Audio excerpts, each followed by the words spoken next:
Well, I'm going to try a little project here with very little intrinsic value. As we were cleaning things up around the place after construction, we found this hammerhead. It is a large, it's a 2-pound ball peen hammerhead that was my wife's great-grandfather's. I weighed it on my scale and it came out to 33.5 ounces. So I'm sure once it's cleaned up, it'll come out to 2 pounds, give or take. I'm just going to see if I can clean it up, put a handle in it, and maybe one of our sons, who are, they're both grown and gone, but they might find a use for it. It'd be their great-great-grandfather's hammer. We'll see if we can get them back into service.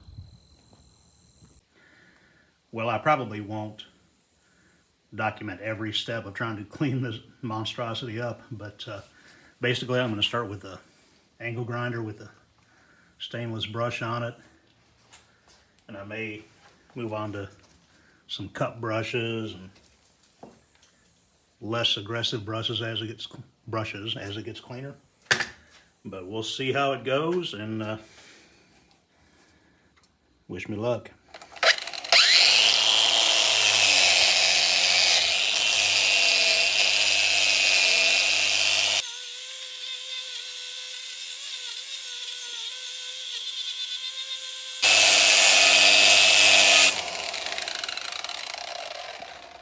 Well, that's actually an encouraging start. Just 30 seconds into it and starting to make some actual progress, so this may actually turn into something. We'll see.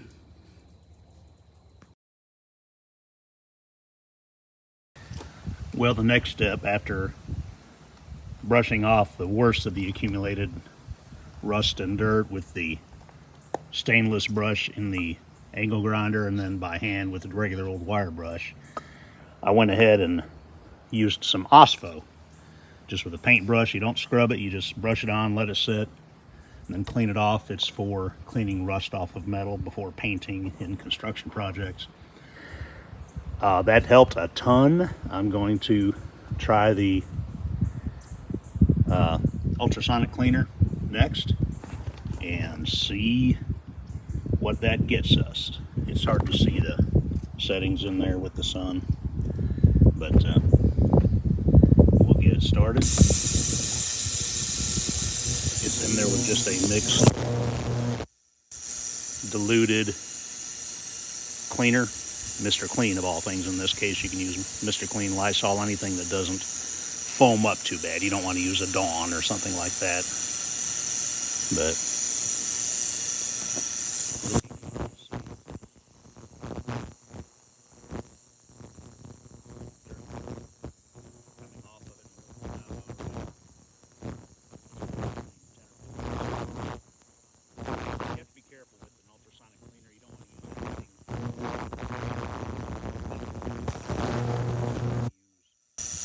anything really that can shatter, even jewelry stones. A lot of them will just shatter if you put them in there, but for metal, it works pretty well. So we'll let it run a while, and then we'll check it out.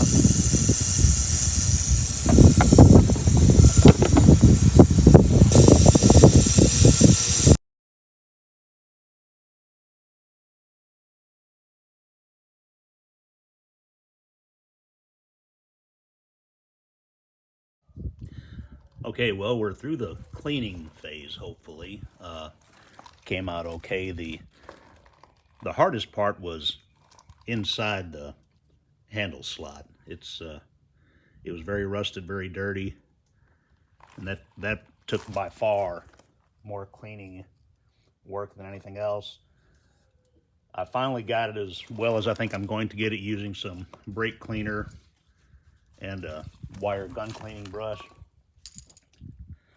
And now to try and fit a silly handle to it. And naturally, a modern handle doesn't fit a 100-plus-year-old hammerhead. Go figure. So this is a standard Ace Hardware 13-inch hickory handle. And he, of course, will not fit, and that's to be expected at this age. So I'll be doing some fitting. He's actually a little large in one dimension and a little small in the other. So I'll just have to sand him down some. That tape on there, that's just to indicate that's the bottom of the head.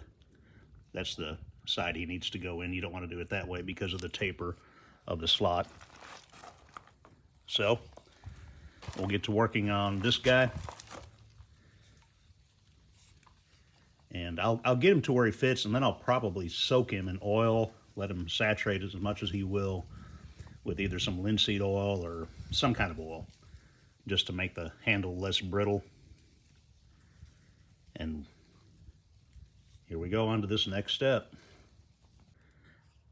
Well, I didn't bother recording all the filing and testing, but took a little less than an hour using really just a metal file. I didn't use a rasp or anything aggressive or power sander. I did it in little bitty stages because it's not a perfect fit. You can see there's little gaps back here, but I got it as well as I'm going to get one at this stage, and he's in there pretty darn snug. I'll clean that up after I put the wedges in. The wedge packs he came with, I'm a little disappointed. It's got it's typical. You got your wood wedge and your metal step wedge. It would be nice if they had one of the circular ring wedges, but they don't. So I'll go with what they provided, get them installed, and then I'll finish oiling up the handle. I did oil it up underneath the head. So I'll get the wedges in, get them actually glued in place, and go from there. Okay, well, moment of truth here. Got him held up in the bench vise and could not find my jaw pads. I don't know what I did with them. So these are just scrubbing pads I'm using to protect the hammer handle from the steel of the jaws. Had to narrow the shim, the wedge. I don't know why they have a 1 inch wide handle and put an 1.5 inch wedge in there, but they do. So you can't fix the world. All you can do is deal with it. So I did take the head off one more time to widen out and accentuate that opening in the kerf in the handle, because it just absolutely disappeared. I couldn't even find it to put the shim in. So I took it out, just opened it up just a hair with a utility knife. So now we're gonna go ahead and put the wood shim in first with some tight bond glue on him. Hold him in place.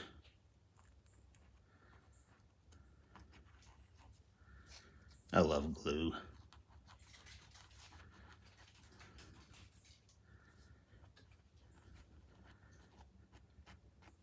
And this wedge is awfully wide. It's got a very fast taper. It'd be nice if it had a finer taper. But again, it is what it is. So you grab your rubber mallet, wooden mallet if you have one. Everybody has a tub full of wooden and rubber mallets, right?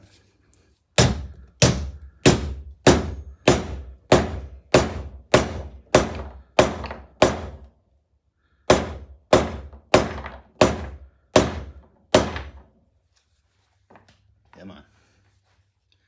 A little more. I think that's all he's gonna do. Now we'll trim him up and then put in the steel step anchor or step wedge at about a 45-degree angle. And that'll do it. I need to trim it obviously first.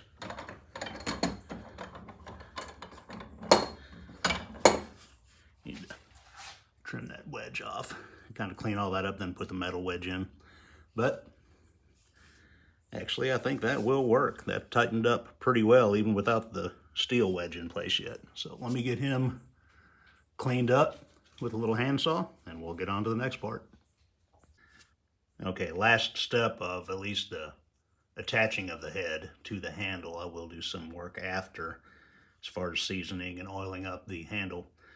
I've got the top trimmed off there. He is not beautiful, but again, for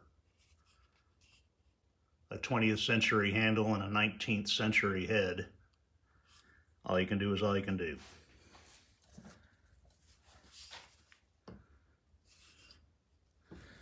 So let's get him in place here. I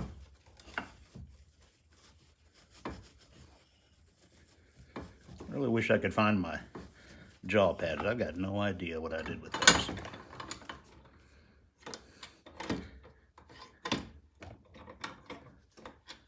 Okay. So I've got the metal step wedge in the vice grips, and I did cut just a little slot with my pocket knife there just to give them a place to start. Rubber mallet again. This seems awfully tight. This metal wedge may not be necessary, but we'll give him a try. I'll almost certainly have to cut him off. I don't think he's going to go all the way down in there, but just hope I don't break that silly head.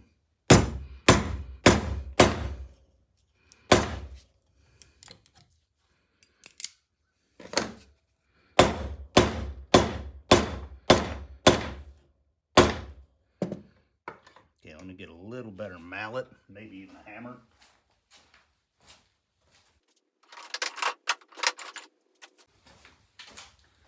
You thought I was joking about the tub full of hammers and mallets, but no.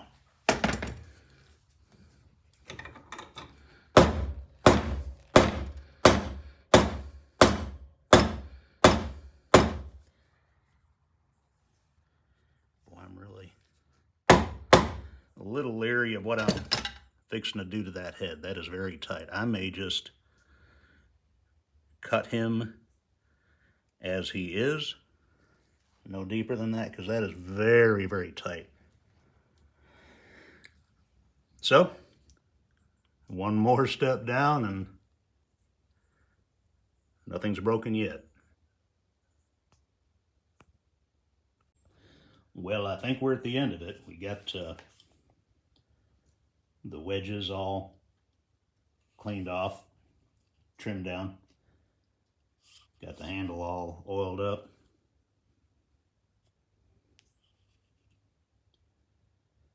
He's got a lot of pitting, but he's lived a full life. I said something wrong on a little earlier clip when I talked about putting a 20th century handle on a 19th century hammer head. It's a 21st century handle on a 19th century hammer. So there's a little bit of fitment issue on the underside, but it does taper up and get wider toward the top. And with those wedges in there, I don't think he will ever go anywhere. I think he's got another 50 years of life in him at least. So I will see if either one of my sons can put him to use and be their great-great-grandfather's old hammer they'll be using. So that's kind of cool. Appreciate it.